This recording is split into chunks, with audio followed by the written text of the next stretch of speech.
జరుగుతుందంటే ప్రభుత్వం ప్రజల ట్యాక్స్ రూపంలో పన్నుల రూపంలో కట్టిన డబ్బుల్ని వాళ్ళ వాలంటీర్లు కానీ లేదంటే వాళ్ళ యొక్క సోషల్ మీడియా రన్ చేసే వాళ్ళకి డబ్బులు ఇచ్చి స్వయంగా చెల్లి మీద తల్లి మీద తిట్టించిన దుర్మార్గులు ఎవరంటే జగన్మోహన్ రెడ్డి గారు అండ్ కోసార్.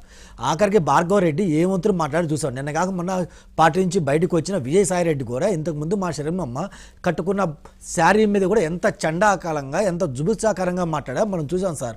ఈయన ఇప్పుడు బయటకు వచ్చి మాట్లాడుతున్నారు. నిన్న కాక మనం చూస్తే సార్ వల్లభనేని వంశీ గారిని కలవడానికి వెళ్ళినప్పుడు ఒక పసిబిడ్డ వచ్చేసి జగన్మోహన్ రెడ్డి గారు కలిసింది సార్. కలిసిన దాని మీద టీడీపీ సోషల్ మీడియా కానీ కాంగ్రెస్ సోషల్ మీడియా కానీ ఇంకో సోషల్ మీడియా కానీ స్పందించడం ఇది కరెక్ట్ కాదు, పసిబిడ్డని మీరు తీసుకొచ్చి రాజకీయం చేయకూడదని చెప్పి మేమన్నాం సార్. రైట్, సో మీకు విజువల్స్ కనపడుతుంది సార్. మేమేమన్నాం, ఇలా పసిబిడ్డని తీసుకొచ్చి రాజకీయం చేయకూడదని మేమంటే, ఎందుకని మాకు తెలుసు మా షర్మిలమ్మని ఏకంగా కట్టుబొట్టు ఆమె క్యారెక్టర్ ఎంత అసాసినేషన్ చేశారు మనం చూసాం. అదేకాక బాబు గారి వైఫ్ మీద ఎంత దుబుత్సాకరంగా మాట్లాడుతున్నాం. అలాగే పవన్ కళ్యాణ్ వైఫ్ గారు మాట్లాడి మేము చెప్పాం లేడీస్ని ఇలా తీసుకొచ్చి ఇలా చేయకూడదు.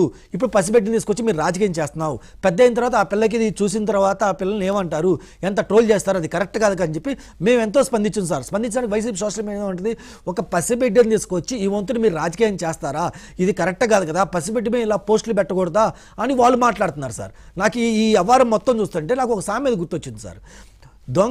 దొంగతనం చేసినందుకు బాధ లేదంట, ఇతను దొంగతనం చేశాడని చెప్పి ప్రజలకో పోలీసులకో పట్టించిన మన మీద కోపం చూపిస్తున్నాడు. అంటే ఈ సామెత నేను ఎందుకు వాడుతుందంటే సార్, ఈ పాప ఎవరైతే ఈ పసిబిడ్డ ఉందో పసిబిడ్డ జగన్మోహన్ రెడ్డి గారికి కలిసింది, హక్ చేసుకుంది, ముద్దులు పెట్టింది, అయిపోయిన తర్వాత ఈ టీడీపీ సాక్షి మీడియా కానీ వైసీపీ మీడియా కానీ వాళ్ళ ఇంటికి వెళ్ళి ఏం మాట్లాడారు సార్, ఆ పసిబిడ్డ దగ్గర మైకి పెట్టడం, వాళ్ళ చెల్లి దగ్గర మైకి పెట్టను, అమ్మ ఎందుకమ్మా నువ్వు ఏడ్చింది, వాళ్ళ చెల్లి నువ్వెందుకమ్మా ఏడ్చింది, ఎవరు సార్ ఈ వంతులు కావాలని ప్రజల మీద రుద్దుంది ఎవరు సార్, వైసీపీ సోషల్ మీడియా. ఆ చివరికి ఆ పాప ఏం చెప్పింది, నాకు చదువుకోవటానికి ఫీజు లేదు, ఫీజు కట్టడానికి ఇప్పుడున్న ప్రభుత్వం నాకు ఫీజు డబ్బులు ఇవ్వట్లేదు, అందుకే నేను జగన్మోహన్ రెడ్డి గారి దగ్గరికి ఫీజు అడగడానికి వెళ్ళాను అని చెప్పి వాళ్ళు ట్రోల్ చేస్తారు సార్.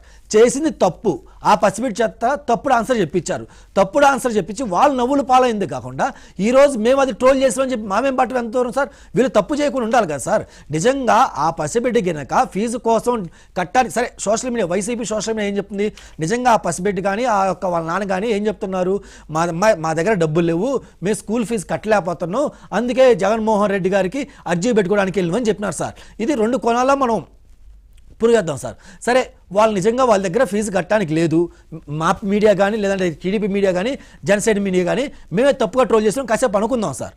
వీళ్ళు నిజంగా ఫీజు కట్టడానికి డబ్బులు లేకపోతే 5 సంవత్సరాలు వీళ్ళు చెప్పుకున్నారు సార్, నాడు నేడు అని ప్రతి ఇంటింటికి మైకి పెట్టి చెప్పుకున్నారు, మేము ప్రభుత్వ స్కూల్ని ప్రైవేటేషన్ కంటే ఒక రేంజ్లో తీర్చిదిద్దాం, ఇంగ్లీష్ ఆసంగా మాట్లాడుతున్నారు, A for apple, B for ball, C for cat అనేది జగన్మోహన్ రెడ్డి గారు ఇంట్రొడ్యూస్ చేశారు. ఆయన పేద పిల్లలు నేర్పడం వల్ల ఈరోజు ఇంగ్లీష్ మాట్లాడుతూ అంటున్నారు కదా సార్. మరి అంత బాగా స్కూల్ని మీరు డెవలప్ చేస్తే ఈ పాప కాన్వెంట్ చదవాల్సిన అవసరం ఏంటి సార్, పోయి గవర్నమెంట్ స్కూల్లో చదువుకోవచ్చుగా, మేము కూడా గవర్నమెంట్ స్కూల్లో చదివచ్చు కదా.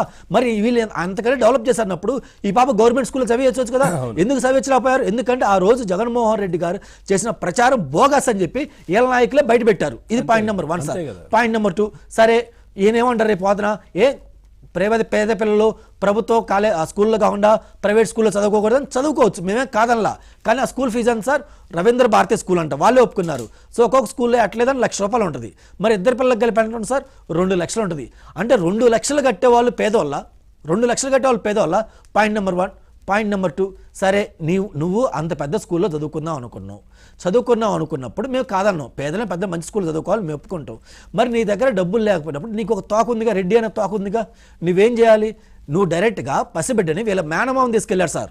మేము ట్రోల్ చేసినట్టు వీళ్ళ మేనమామ ఎక్కడ తీసుకెళ్ళాడు, మేనమామ కూడా గతంలో 2019 ఆ సమయంలో కూడా ఏదో ఫోటోలు ఉన్నాయి, అప్పుడు కూడా తీసుకెళ్లారు. అవును సార్, ఇది వినండి సార్, ఒక పసిబిడ్డని మిట్ట మధ్యాహ్నం జైలు దగ్గరికి ఏమైనా తీసుకెళ్తారు సార్. నిన్న కాక మొన్న అల్లు అర్జున్ గారి ఇష్యూ మీద స్టాంపింగ్ జరిగి పసిబిడ్డలు చనిపోయారు కదా.